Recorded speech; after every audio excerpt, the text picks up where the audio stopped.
آج مجھے آزاد کشمیر کی اسمبلی کے اندر ایک دوسرے کو جب سیاستدان مبارکباد دے رہے تھے تو سوچا کہ اس غلام ابن غلام کشمیری عوام کے اوپر اور بالخصوص نوجوانوں کے اوپر بات کی جائے۔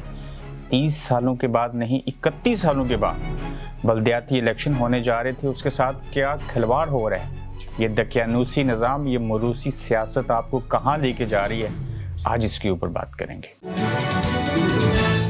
السلام علیکم، آپ دیکھ رہے ہیں گورکھ دندا، ابرار قریشی آپ سے مخاطب ہوں۔ یقیناً بیشتر لوگ جانتے ہیں کہ میرا تعلق جو ہے وہ آزاد خطہ سے ہے، میں بھی وہاں کا باسی ہوں۔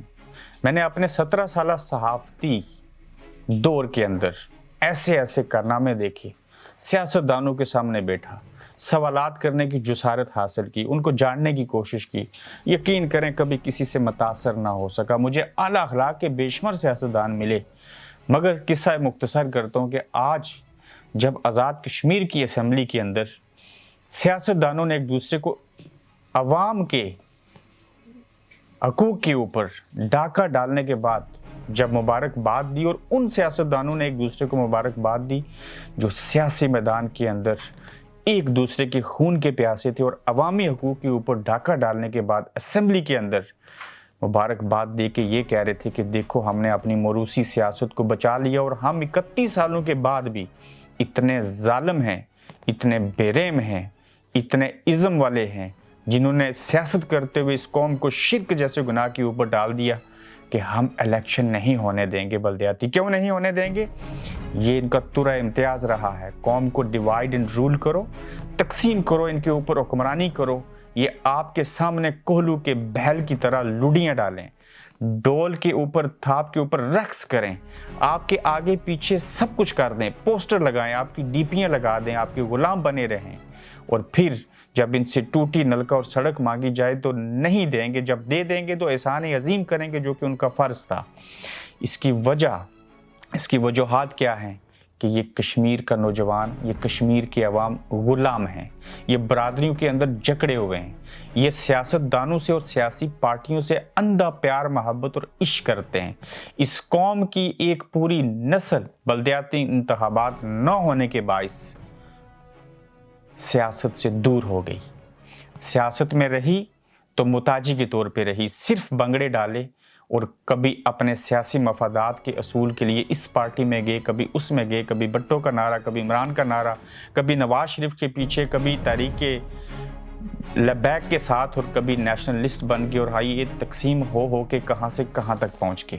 واپس اس موضوع کے اوپر آنا چاہ رہا ہوں کہ کیا آپ لوگوں کو شرم نہیں آئی کہ آپ کے سیاسی رہنما جو ہیں، آپ کے جو عوامی نمائندے ہیں، وہ سپریم کورٹ اعلیٰ عدلیہ کی جانب سے فیصلہ آنے کے بعد، وہ بھی 31 سالوں کے بعد، جب کہا گیا کہ الیکشن کرواؤ، الیکشن کمیشن نے اعلان کر دیا، آگے بجٹ ایلوکیٹ ہو جائے گا، اور آپ کے یہ سیاستدان یہ حرکت کر رہے ہیں۔ اور سوائے مظفر آباد کے لوگوں کو میں سلیوٹ کرتا ہوں، اور وہاں کے وکلا کو سلام پیش کرتا ہوں جنہوں نے اس کے اوپر آواز اٹھائی۔ اس میں تو صحافیوں کو بھی پارٹی بننا چاہیے، اس میں وکلا کو آگے آنا چاہیے، اس میں آزاد کشمیر کے سیاسی نوجوان جس بھی پارٹی سے ہوں ان کو آگے آنا چاہیے۔ کیوں؟ یہ سیاستدانوں کا معاملہ چھوٹا نہیں ہے، یہ اپنی موروثی سیاست کو آگے لے کے جانا چاہتے ہیں۔ پچھلی اسمبلی میں 4 سابق وزراء اعظم کے یا 3 کے بیٹے اسمبلیوں کے اندر آئے، سیاسی اور برادری کا گٹھ جوڑ انہوں نے کیا۔ آج اگر بلدیاتی الیکشن نہیں ہوں گے، طلبہ سیاست نہیں کریں گے، اسٹوڈنٹ فیڈریشنز بحال نہیں ہوں گی، تو 31 سالوں کے بعد کیا، 60 سالوں کے بعد کیا آپ کے اوپر یہی حکمرانی کریں گے۔ یہ نہیں چاہتے طاقت تقسیم ہو، یہ نہیں چاہتے پیسہ تقسیم ہو، یہ نہیں چاہتے ان کی مناپلی ٹوٹ جائے، یہ نہیں چاہتے کہ تھانہ کچہری کی سیاست جو ہے اس کے اندر بدلاؤ آئے۔ بلدیاتی الیکشن ہوگا، بی ڈی ممبر سے لے کے ڈسٹرکٹ کونسل تک لوگوں کے مسائل حل ہوں گے، ان کی محتاجی ختم ہوگی، بجٹ ان کو لوکل سطح کے اوپر ملے گا، تھانہ کچہری کے اندر سے کیسز کم ہو جائیں گے، یہ لوگ پرے لگا کے اپنے فیصلے خود کریں گے۔ میرے آزاد کشمیر کے اندر لٹریسی ریٹ جیسا پاکستان کا کوئی صوبہ نہیں۔ یہ بڑے انٹلیکچوئل قسم کے نوجوان ہیں، یہ پولیٹکس میں ان کو آنا چاہیے، سیاست عبادت ہے، اچھے طریقے سے کی جائے، مگر یہ سیاستدان آپ کا راستہ روک رہے ہیں۔ میں جذبات میں اس لیے بول رہا ہوں کہ مجھے حیرانگی ہے کہ ایک سرعام آپ کا سیاسی رہنما، آپ کے یہ تمام سیاستدان جو اسمبلی میں بیٹھے ہیں، تمام سیاسی پارٹیوں کے جو ایک دوسرے کے دشمن تھے، جب ان کے اپنے ذاتی مفادات کی بات آئی تو وہ ایک ہو گئے. انہوں نے سپریم کورٹ جیسی اعلیٰ عدلیہ کا حکم نہیں مانا. انہوں نے الیکشن کمیشن کے اعلان کے باوجود پوری 50 لاکھ عوام کو ایک طرف چھوڑ دیا اور یہ آپ کے 40 نمائندے یا 50 لوگ نے آپس میں ایکا کر لیا. کیا اپوزیشن اور کیا حکومت وہ آپس میں مل بیٹھ گئی کہ یہ کام نہیں ہونا چاہیے؟ کیا آپ لوگوں کو شرم آتی ہے؟ کوئی حیا آتی ہے؟ کیا آپ لوگوں کا ضمیر زندہ ہے؟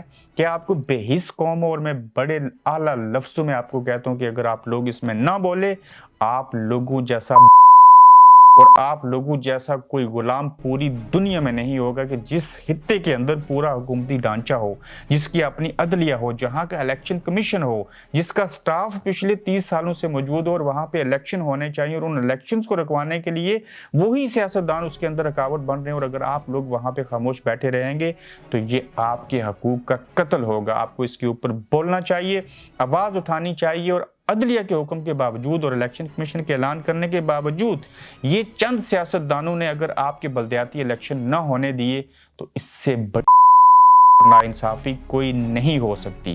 آپ امیجن کریں کہ یہ وہ سیاستدان آپ کے اوپر حکمرانی کرتے ہیں، وہ سیاستدان وزیر تعلیم بنتا ہے جس کی اپنی قابلیت جو ہے وہ چپراسی کے برابر نہیں ہوتی معذرت کے ساتھ، اور وہ ایک ماسٹر ڈگری ہولڈر کو تبادلے کر رہا ہوتا ہے، فلاں چیز کر رہا ہوتا ہے. اس کی وجہ یہ ہے کہ ان لوگوں نے تو میٹرک کی شک تک ختم کر دی تھی کہ ہمارے اوپر حکمرانی کرنے والے سیاستدان کو پڑھا لکھا نہیں ہونا چاہیے، وہ جاہل ہونا چاہیے اور وہ اسی جہالت کو پروموٹ کرے.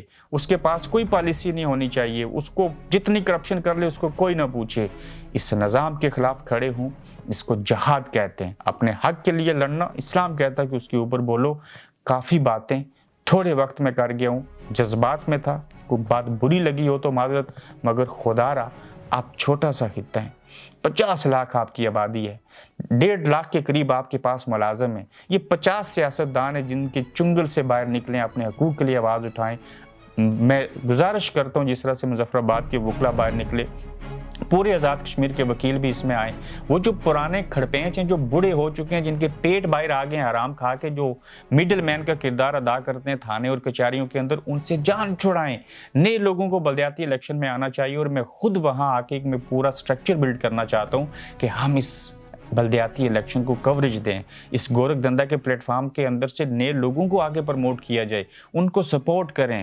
ایک نصف صدی کے قریب عرصہ گزر جانے کے بعد میں بھی چاہتا ہوں اسمبلی کے اندر پڑھے لکھے نیک اچھے لوگ آئیں، جو لوگوں کے لیے کام کریں، جو کرپشن سے پاک ہوں. یہ پرانے لوگوں سے جو وراثتی نظام چل رہا ہے، ان سے جان چھڑائیے، اپنی آواز اٹھائیے. کوئی آپ کو کھائے گا نہیں. اور ان کی چاپلوسی کرنا بند کر دیں. ان کو برادری کے نام کے اوپر ووٹ دینا کا سوچنے کی چیز کو ختم کر دیں.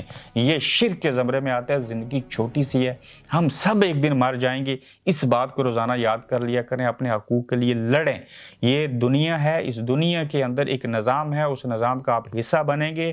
آج آپ محنت کریں گے تو اس کا پھل آپ کی آنے والی نسلیں کھائیں گی.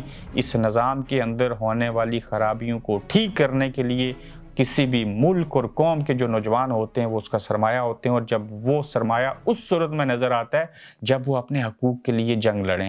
اپنا فیڈ بیک دیجئے. اور آپ کو غلام کہنے کا مقصد یہی ہے کہ جب تک آپ نہیں بولیں گے، میں پھر کہتا ہوں کہ آپ لوگ غلام ہیں. اور اس غلامی سے باہر نکلے اور ان سیاستدانوں کو اسمبلی کے اندر جو آپ کے حقوق کے اوپر ڈاکہ ڈال رہے ہیں اس کے خلاف آواز اٹھائیں. اپنا خیال رکھیے.